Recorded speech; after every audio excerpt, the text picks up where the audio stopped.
सभी को press the Lord. जय मसीह की भाई और बहनों, आइए हम लोग वचन में जाएंगे। हम लोग आज देखेंगे उत्पत्ति का पुस्तक अध्याय 35। हम लोग आज 16 से देखेंगे आगे। यहाँ पर लिखा गया है कि फिर उन्होंने बेतेल से कूच किया और एप्राता थोड़ी सी दूर रह गया था कि राहेल को बच्चा जनने की बड़ी पीड़ा उठने लगी। जब उसको बड़ी पीड़ा उठती थी तब धाया ने उनसे कहा, मत डर, अब की भी तेरे बेटा ही होगी। तो देखिए वहाँ पर क्या हो गया कि याकूब को परमेश्वर ने आशीर्वाद दी वहाँ पर, और फूलो फूलो बढ़ो और बढ़ो बोल के, और तेरे कुल में बड़े बड़े राजा महाराजा उत्पन्न होंगे और मैं तुझे आशीष देता हूँ क्योंकि मैं तेरा सर्वशक्तिमान ईश्वर हूँ बोला। और वहाँ पर उस याकूब के नाम को परमेश्वर ने चेंज कर रहे हैं। जब याकूब था तो उसका नाम इसराइल रख रहे हैं। तो इसके बारे में जब हम पहले इस वीडियो में देखे थे भाई और बहनों, तो अब हम देखेंगे कि जब उन लोग को बेतेल में गए तो उसी जगह में याकूब ने एक पत्थर का एक खमा खड़ा किया और उस पर अर्ध देकर तेल डाल दिया है, जहाँ परमेश्वर ने याकूब से बातें की थी, और उस जगह का नाम बेतेल रखा बोल के लिखा गया है।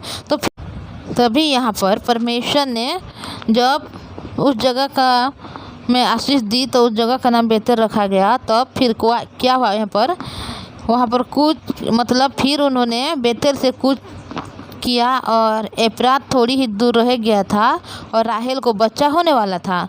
तो उस समय राहेल को क्या हो रहा है, बड़ी पीड़ा लग रही है उसको, और जब उसको बड़ी बड़ी पीड़ा उठती थी तब धाया ने उससे कहा, मत डर, अब की भी तेरे बेटे ही होगी। देखिए राहेल को एक बेटा हुआ है जिसका नाम यूसुफ है, पर अभी राहेल फिर मतलब पेट से है, जब उसको बच्चा होने वाला है तो उसमें बहुत ज़्यादा पीड़ा उठ रही है। तो एक धाय है जो उसको क्या कर रहा है, उसको मतलब सांत्वना दे रही है कि मत डर, अब भी तेरे बेटा ही होगी बोल के।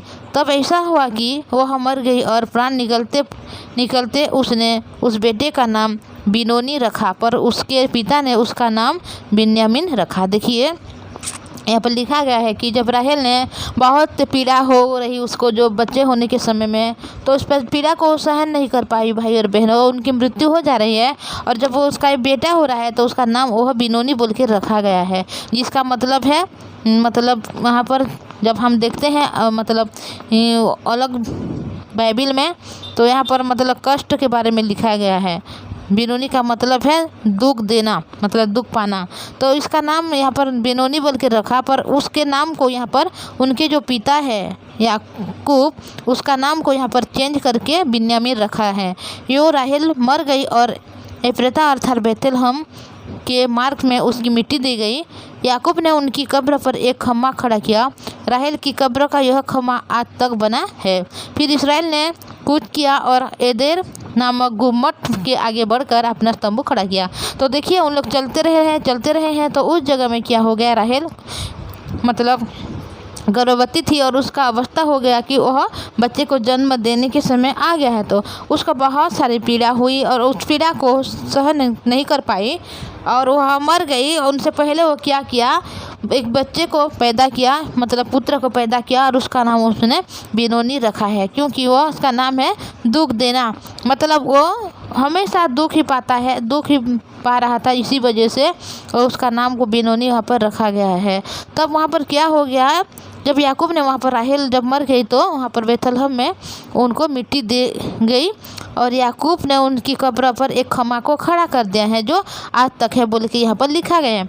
तो भाई और बहनों, जो वचन में हम देखते हैं तो क्या हो रहा है, जो चलते समय में याकूब के जीवन में मतलब अभी जब वह अपने मामा के घर से मतलब अपने ससुर के घर से जब निकला है और जब चल रहा है, तो उस चीज़ के दौरान उनके जीवन में बहुत सारे मतलब दुख आ रही है, तकलीफ आ रही है, और अभी उनके जो 12 पुत्र हो गया है और परमेश्वर ने उनको इतना बड़ा आशीष दे चुका है, क्योंकि परमेश्वर उनको बार बार याद दिला रहे हैं कि मैं तेरे वंश को बढ़ाऊंगा, मैं तेरे वंश को इतना बड़ा करूंगा कि तेरे कुल के द्वारा बहुत सारे लोग जो आशीष को पाएंगे, अलग जाति के कुल लोग आशीष पाएंगे, तेरे मतलब मतलब वंश से मैं बहुत ज़्यादा राजा महाराजा को तैयार करूँगा।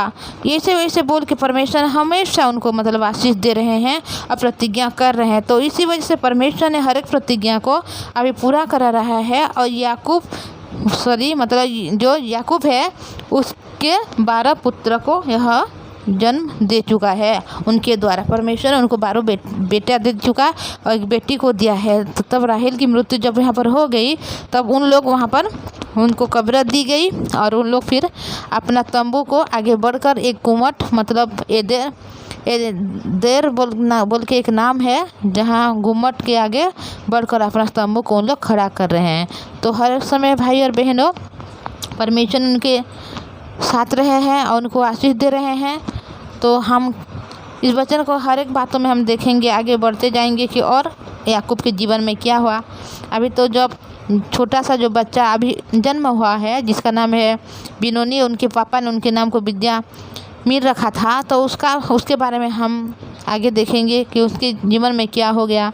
या जो यूसुफ है जो उनके बेटा है तो वो है राहेल की पुत्र, तो उसके जीवन में क्या हो गया, हर एक बात को देखेंगे। तो यहाँ पर जब 12 बेटे हैं उनके जीवन में फिर क्या क्या होगा, परमेश्वर किनको आशीष करेंगे। जिस प्रकार कि हम लोग देखे थे कि एसाप और याकूब थे तो परमेश्वर ने एसाप को छोड़ के याकूब को मतलब आशीष की और उनके बेटे को उनको बेटियां को बहुत सारे बढ़ाई और उनके हर एक कामों में उनको आशीष दी। तो उसी प्रकार हम जब 12 बेटे हैं यहाँ पर तो हर एक के बारे में हम लोग जानेंगे कि परमेश्वर किनको चुन रहा है और किनके द्वारा और उनके वंश को आगे बढ़ाकर और कितना आशीष दे रहा है। तो मैं इतना बोलूँगी भाई और बहनों, तो मैं आपको एक रिक्वेस्ट करूँगी, अगर आप इस चैनल में नहीं है तो इस चैनल को सब्सक्राइब कीजिएगा, लाइक और शेयर कीजिएगा ताकि जब वचन अपलोड होगी सबसे पहले आप सुनने को पाएंगे। और आपके प्रियजन लोग को जब आप शेयर करोगे तो उन लोग भी इस वचन को सुनेंगे, परमेश्वर के हर एक आशीष को पाएंगे।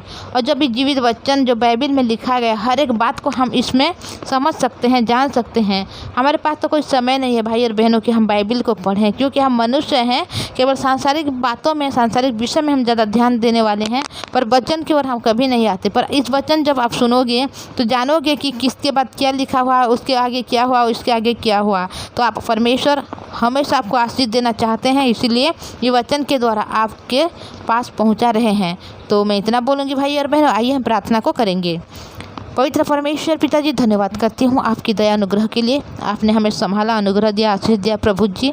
आज हम जब देखते हैं पिता परमेश्वर की जो राहेल है जिनको उनके पति ने बहुत सारे प्रेम कर रहा था पहले से, पर अभी उनकी मृत्यु हो जा रही है। भाई मेरे भाई और बहन के जीवन में आशीष अनुग्रह दीजिए प्रभु। जिस प्रकार राहेल की मृत्यु हो रही है पिता परमेश्वर, क्योंकि उनको मनुष्य ज़्यादा प्रेम करता था, पर परमेश्वर उनको आशीष दी, उनको भी 2 बेटे दी, फिर भी वह जीवन को नहीं पा सका, क्योंकि वह इस प्रकार था कि अपने पापा के देवताओं को भी चुरा के ले गया था।